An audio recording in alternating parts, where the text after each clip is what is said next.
Hello everyone and welcome to episode 6 on the Squid channel.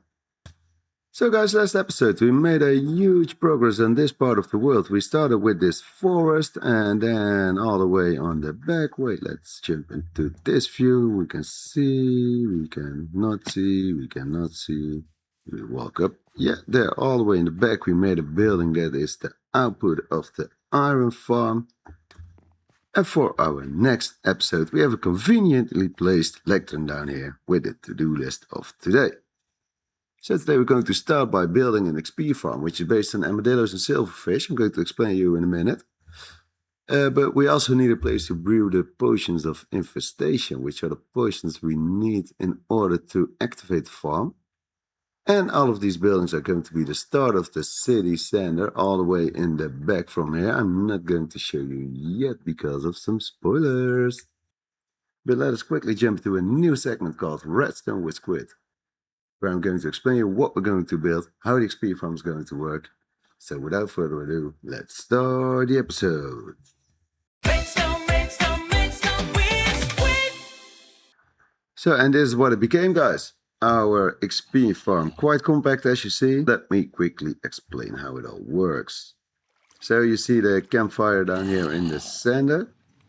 In our survival world we're going to put 24 armadillos on top. 24 is the cap of mobs that can be on one single block. So that's the max amount of armadillos we can put in there. The armadillos are getting hurt by the campfire. But because of this zombie, the armadillos are going into defense mode, so they are hiding in their own shells, which is really reducing the damage they take. So basically, when they are hidden in the shells, they take half-heart damage from the campfire, but they also restore half-heart damage.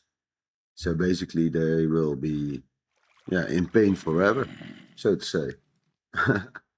Kind of cruel, but it's how it is. So right above the armadillos, we got this dispenser filled with potions of infestation. And with our armadillos being constantly hurt, the poison of infestation will make that all our armadillos are spawning silverfish, because entities with the infestation status will have a 10% chance of spawning a silverfish when they're getting hurt. And down here we got 24 armadillos being hurt continuously, so there will be a constant supply of silverfish falling into this small water pool, which is pushing the silverfish all the way down to this corner right here. And then the only thing for us to do in order to get XP is hitting this armor stand really with a sweeping edge sword. So we hit multiple silverfish at once. And then all the XP will get to us. So then the expansion to the basic farm I made is this redstone line leading into a Ito hopper clock. I'm not going to explain it thoroughly how the Ito hopper clock is working, because it's a fairly widespread design. Almost everybody used it once. But basically we got items flowing from one hopper to another, pushing this or activating these pistons by the comparator output. Pistons get activated and the redstone block is being pushed up and down. And then every time when the redstone block goes up to this block, it activates the repeater down here, which is activating the dispenser, which is splashing a potion of infestation down here. I put this on 1.5 minute timing. There are many calculators online just to calculate how many items you have to put into the hoppers to get to a certain time. I put it to 90 seconds, so every 180 seconds this thing is fully reset and it hits the repeater again, because you got 90 seconds up, 90 seconds down, and then it goes up again, activating this repeater, activating the dispenser, and putting out a potion. So every third minute, when the infestation is running out, it gets replenished.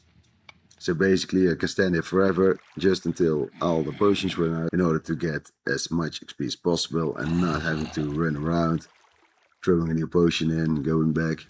No, it's all automatically done, and by the time I reset the lever here, so I turn off the system, well, the last potion is shot, so then we have to wait for maximum 3 minutes and then the farm is turned off. Last thing I added here was a comparator running from this barrel. Oh, this barrel is filled with infestation potions as well. And once the barrel runs out, or basically once the hopper below it runs out, it transmits a signal to this redstone lamp turning off, so I know I have no more potions in reserve. I only have them in dispenser and not in reserve, so then I know I have to make some extra potions. And optionally I can do the same down here with potions of healing, just to make sure the armadillos really won't die, but probably it's not needed and I'm not going to make it in my survival world. But well, that is the farm in a nutshell.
And with farm now being done, it's time to check back to our episode 6 book, What is Left to Do. So we did make the Armadillo XP farm.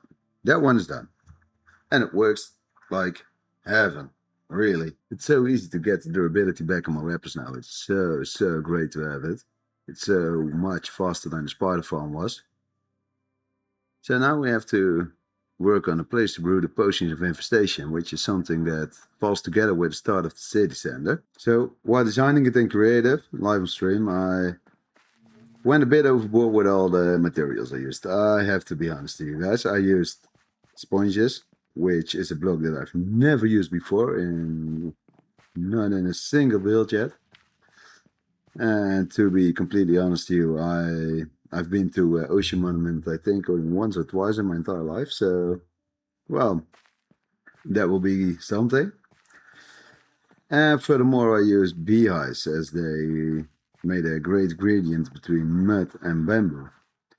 So, well, without further ado, let's jump into a time lapse where we start gathering all these materials. And believe me, it is going to be a bumpy ride.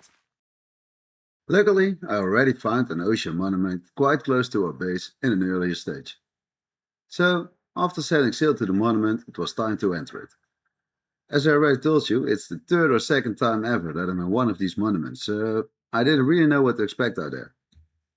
I did know that it was not a 100% chance that there was a sponge room in the monument, but luckily I found one real quick in this monument. Unfortunately, taking out the sponges took me forever. As I was streaming the monument raid, one of the viewers told me that was because of the giant tadpole swimming around. The 3 Elder Guardians that spawn in an ocean monument give you mining fatigue, which slows you down extremely when mining blocks. So I had to take out the Elder Guardians first. It did not take long, and with my strong armor and weapons I managed to do so without much trouble. With all 3 of the Elder Guardians done, I finally went back to the sponge room in order to get sponges needed for my build.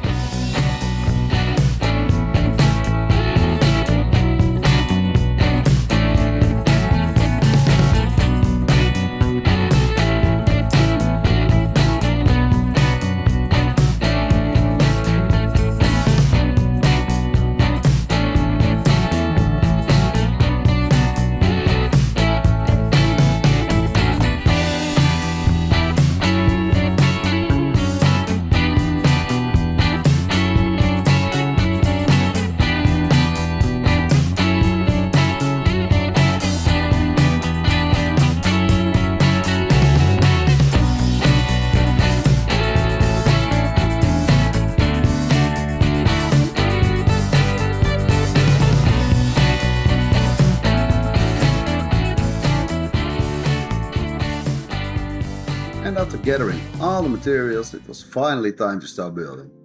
The build we're going to make will be the start of our inner city project, with this build consisting of 3 different buildings. The first one will cover up the XP farm and is built as a warehouse.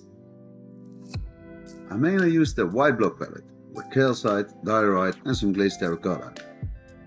To make the walls look a bit more enforced, I used cracked stone bricks and coral blocks as the cornerstones of the building, held up by lodestones on the bottom.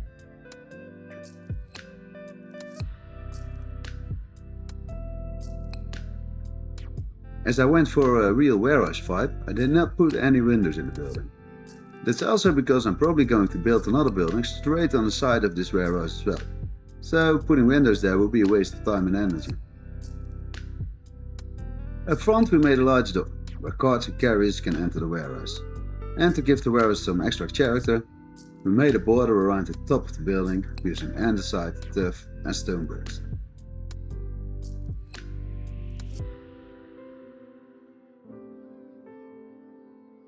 Here you see the final frontal view of the building. And as you see, we have to fill the warped shelf with banners spelling the name of the company, but all by all, I really like the look of this warehouse. On the other side of the warehouse, we made a house where the owner of the warehouse lives. On the first floor, we went for a different palette, consisting of white terracotta, diorite, copper and dirt to give the building a bit more color. We used looms as windowsills, adding some darker tones to the building. To connect both buildings, we added a little yellow shop in between. This shop really breaks the color palette of both houses, making it a vibrant and colorful block. On the outside, we used minecarts with chests to create a bit of a market stand vibe, where customers can take the products they want to buy.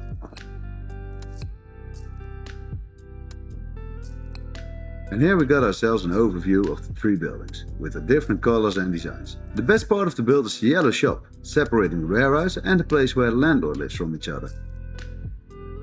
The sponges we found work really well in the top corners of the yellow shop, as they just ever so slightly break up the texture of the bamboo and transition into a slightly greenish yellow. Also, the bee's nest really outperformed as connecting block between the mud and the bamboo. The contrast with the deep slate roof is very high, allowing us to transition from the yellow shop into the pinkish second floor of the main house. With the main build being done, it was time to start decorating. At first, we made a garden surrounding the living house with a seating area, some flowers scattered around and a barbecue area. To create a realistic looking barbecue, we added some copper stairs, iron trapdoors and a custom made banner that looks like a drawer to refill the charcoal used to light the barbecue. After the garden was ready to host some parties, we went up into the roof of the warehouse.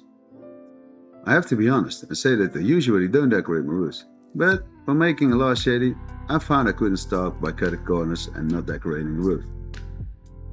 So, by using observers, blast furnaces, slabs, copper and redstone torches, I managed to create a good looking roof with fence, a chimney and some construction that could work as a telephone pole or something like a satellite for radio or television.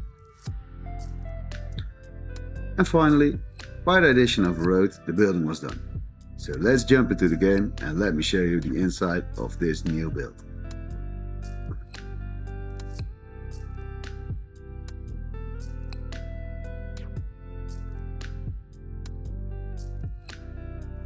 So guys, and that's the building done. Let me quickly get to it so I can show you all the things we did on the inside. To be quick, as I see the sun is setting, so we get a lot of phantom spawning real soon. But here it is, our lovely building. So right here we got the warehouse. I did a few extra things on top, added some rails down here, just to make it look a bit nicer. Added some candles on top of this to make it a real chimney. Right here we got a chimney as well with some candles. Really like how it's turned out. And as I told you, it was the first time of me doing a roof, so yeah, I really like the first result. Well then, down here, I still have to add in banner stating this is the Silverfish XP farm, but I will do it on a later stage. When we enter, here we have our XP farm, and as you see, it's all working. The armadillos are standing there. Let me quickly turn the sound a bit lower. But the armadillos are still herding over there. The light is turned on, indicating we still have infestation potions on top. Then here we made a maintenance entry, what we can check out. And as you can see, we still have a lot of potions left. So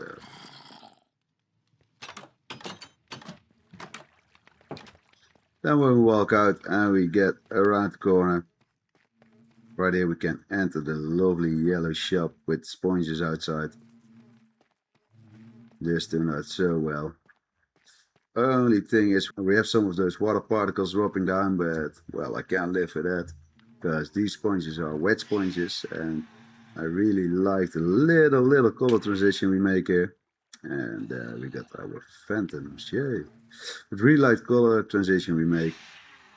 Just adding the slight bit of shadow that we need down here. But the only downside is we have a bit of water particles, but I can live with that. So then when we enter, we got the room where we can brew our potions. A big banner stating that we can go there for the recharge station. Let's see, we enter down here. Oh, bit of lag. We enter down here. But when we walk back, as you see, we got 8 brewing stands.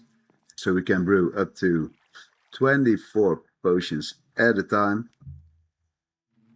Then here we grow our nether wart, which is more than enough to fill up all the brewing stands.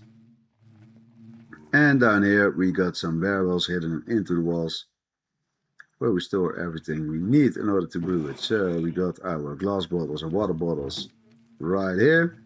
We can fill them right here.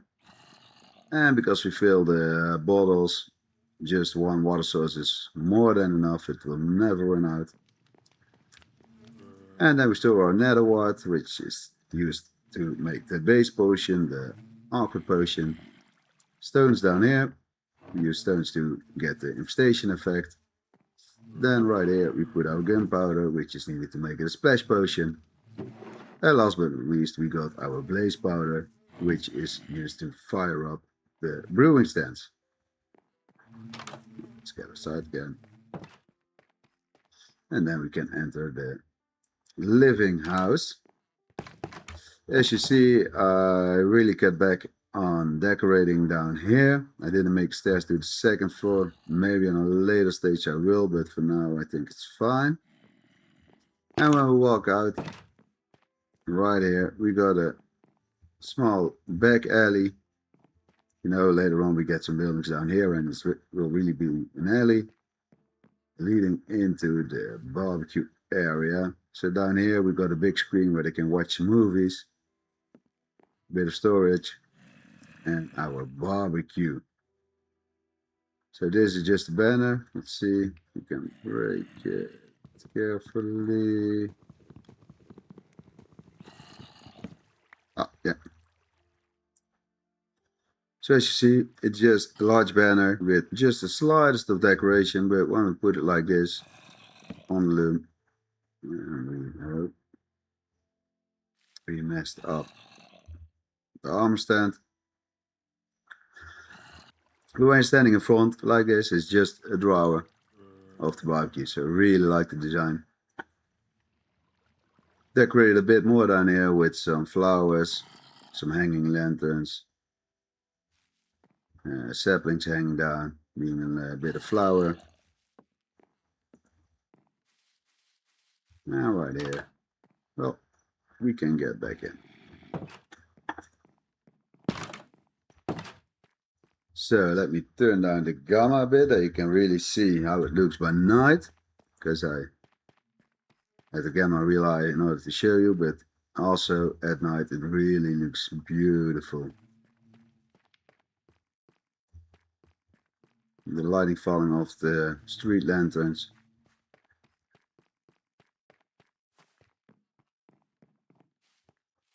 Really like how it all turned out.